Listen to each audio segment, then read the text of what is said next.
வணக்கம். இன்று திருவண்ணாமலை மாவட்ட நீதிமன்றத்தில் இலங்கை தமிழரசு கட்சியுடைய வழக்கு இடம்பெற்றது. அது தொடர்பாக இன்று நடந்த விவரங்கள் குறித்து சொல்ல முடியுமா?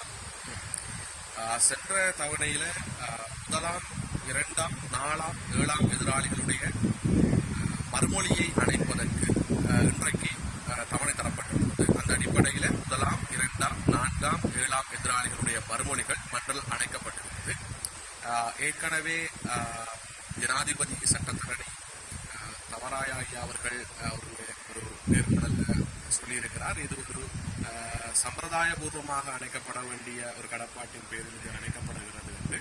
என்றால் முதலாவது தவணையிலேயே வழக்காளி கோருகின்ற அல்லது மனுதாரர் கோருகின்ற நிவாரணங்கள் அனைத்தையும் வழங்குவதற்காக இந்த எதிராளிகள் உடன்பட்டிருந்தார்கள் என்று கூறப்பட்டது. எது எப்படியோ இன்றைக்கு 4 எதிராளிகளுடைய, அதாவது முதலாம், இரண்டாம், நான்காம், ஏழாம் எதிராளிகளுடைய மறுமொழிகள் மன்றில் அணைக்கப்பட்டிருக்கிறது. அதன் அடிப்படையில் அக்டோபர் மாதம் 14ஆம் தேதி ஒரு ப்ரீ ட்ரையலுக்கான தவணை ஒன்று தரப்பட்டிருக்கிறது.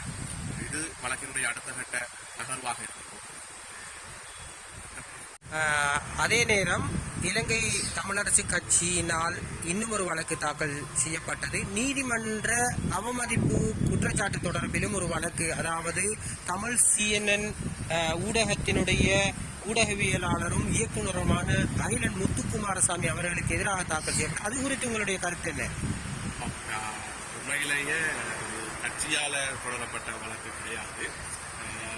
அந்த அடிப்படையில் அகிலன் முத்துக்குமாரசாமி அவர்கள் மீது தொடுக்கப்பட்ட இந்த நீதிமன்ற அவமதிப்பு வழக்கு அவர் தமிழ் CNN ஊடகம் சார்ந்தது அல்ல.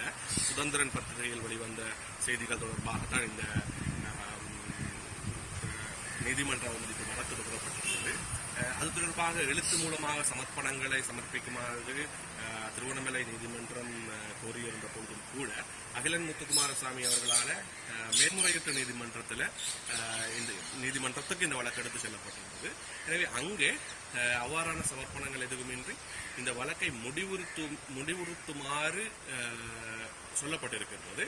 எனவே அது தொடர்பாக மேன்முறையீட்டு நீதிமன்றத்தில் சொல்லப்பட்ட விடயங்கள் இன்று மன்றில் அவர்களுடைய சட்டத்தரணி ரவீந்திரன் அவர்களால் இந்த விடயம் மன்றத்தில் சொல்லப்பட்டிருந்தது.